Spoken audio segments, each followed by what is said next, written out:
Not this time. You have about 2 weeks. Just, tarry a while. After 2 weeks, you come. But they insisted they must enter Benin. And that was what sparked off the war at about January. Then the 2 that were left to go, we would have killed all 7 of them. But the Beninese believe no war completely annihilates a people. There must be somebody to tell the story. They let the 2 people to go, and only for them to reinforce, and they came back. Well, our own people also betrayed us. Benin people. The Benin people betrayed the Benin, because at the time, some persons wanted to be, assuming His Majesty is removed now, and I'm so close to the white man, I could be made the Oba, but they forget that it is only the prince, the crown prince, that can become the Oba of Benin. Not how strong, how powerful, or whatever you are. The son of the wood carver inherits his wood carving tools from his father. Yes. So the son of the bronze caster inherits the tools from his father. And so only the crown prince of Benin Kingdom can become the Oba. Yeah, okay. So that was what happened in 1897. They betrayed the Benin people, the Obaseki at that time, not the entire family now, let us know, but the Obaseki of Benin at that time betrayed the Oba of Benin. When the Ezomo of Benin took the Oba into hiding in a place within the Ezomo palace, only Obaseki was aware of that plan. Okay. So he took the white men there, thinking and believing perhaps if the Oba is killed, he could become the king. And it is not possible. In Benin, Oba, I go back, my go back see me, I go back very. No matter what it is, the Oba is not man. He is God on earth.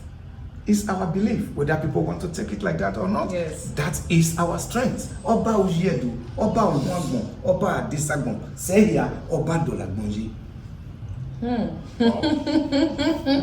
So, and then when the Oba was finally taken, he still stubbornly refused to bow. And he said, okay, the only way they can have success in Benin, as they already have in other places, in Cocoa, in Ishekiri land, in Calabar. They were already in charge of Calabar. That's why the Calabar was already a protectorate. That was why they would take Ovorame there. But they still gave him all the liberty of a king. That he went with wives, with chiefs, and a few of the children. And when he got there, Ovorame was not in captivity for up to 3 years. But when they now asked him to come back, when they asked Ovorame to come back, the Williams family, the Effiong family of Calabar, they can tell you this part of the history.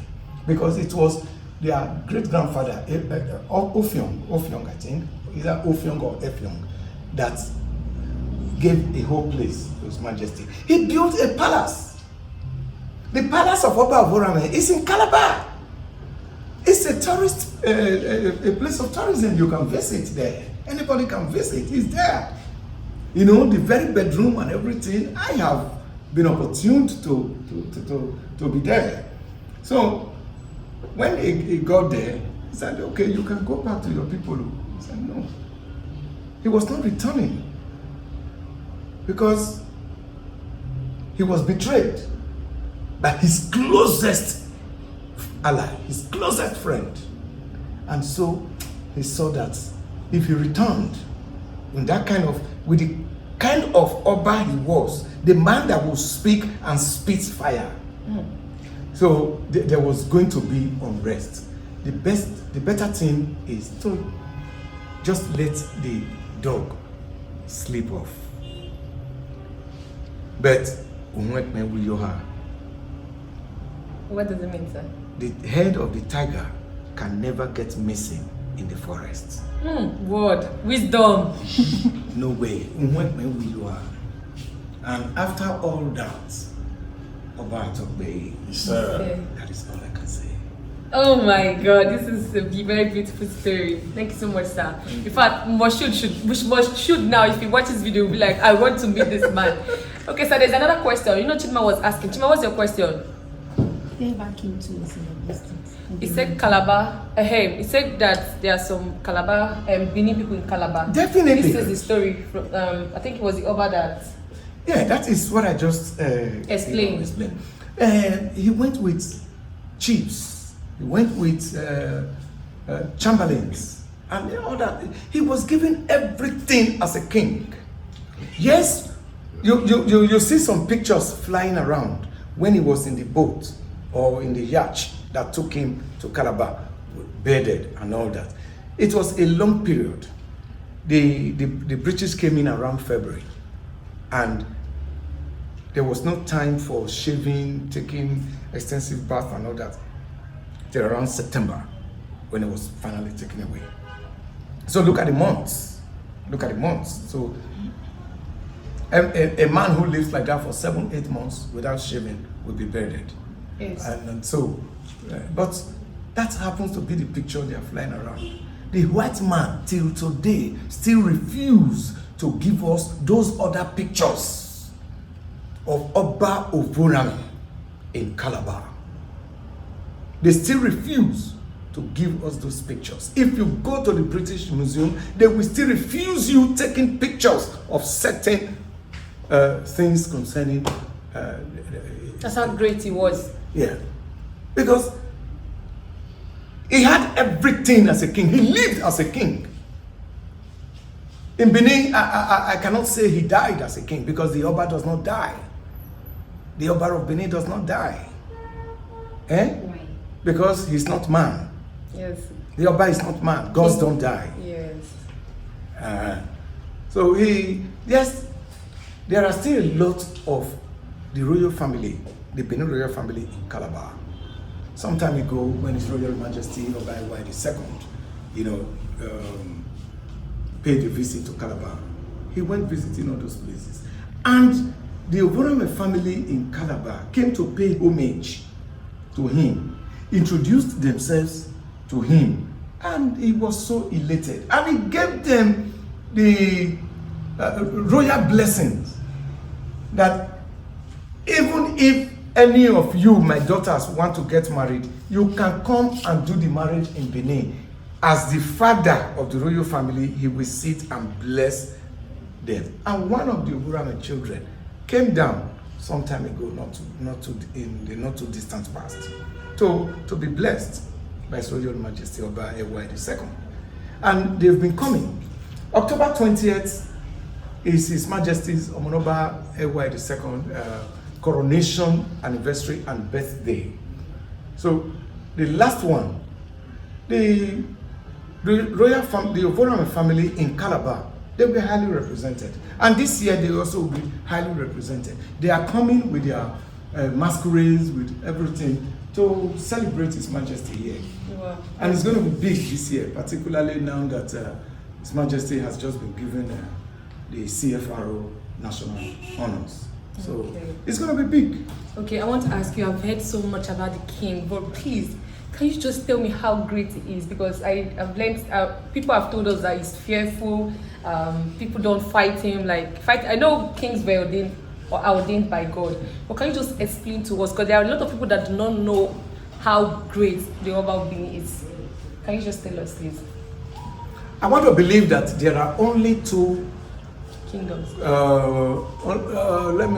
two countries in Africa, because the Benin nation is just beyond a kingdom. It's an empire. Okay. We have an emperor. Benin and Swaziland. Okay.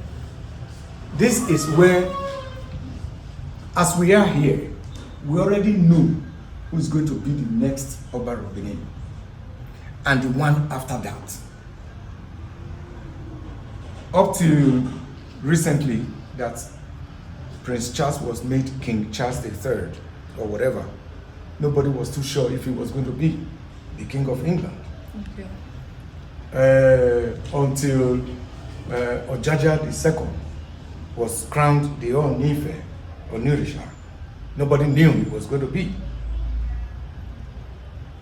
The Olubadan, until a few weeks ago when the Olubadan was crowned, nobody knew who was going to be. But in Benin, I'll tell you, we know who is coming next and who is coming after that. Just like that, as the princes come, we know who. If we have 10 princes waiting in 10 generations, we know them. So the Benin Oba, to call him a king is demeaning, is bringing down the authority. Because the king, where they have that name, where it comes from, the Oyibo people, king is anything, anybody can walk up there. The Oba of Benin is a god. Is an entity that is spiritual, that is supreme. I'm not trying to be over-bloating because I'm a Benin man and a Benin chief. The closer you get to the Oba of Benin, the more you get to understand that Oba Ujedu, Oba Uhuagbon, Oba Adesagbon, Oba Odagbon, Oba Dolagbonji. So when you know this, you know peace. So you cannot actually get to want to quantify the strength, the power, whether political, spiritual power of the Oba of Benin. No, you cannot, because there is nothing on earth you can compare with to say the strength of the Oba is like there is a title in Benin, Ayoba Giegbe. You don't represent another body as Oba. Oh, this guy has the face of the Oba. No way! It's an aberration. It's a curse. No. Or the other one looks like, like the shoe His Majesty is wearing now. This other person. No way! Nobody has it. First of all, the Oba does not go to school. He does not have a classmate. You cannot say, we were in school together. Who are you? So the Grand Crown Prince, if he's there right now, the Grand Crown Prince, if he's in school, you dare not say, come up tomorrow to say, we were in school together. How could you say anything like that? Because there can never be anything like that. He's a god. He's a god. But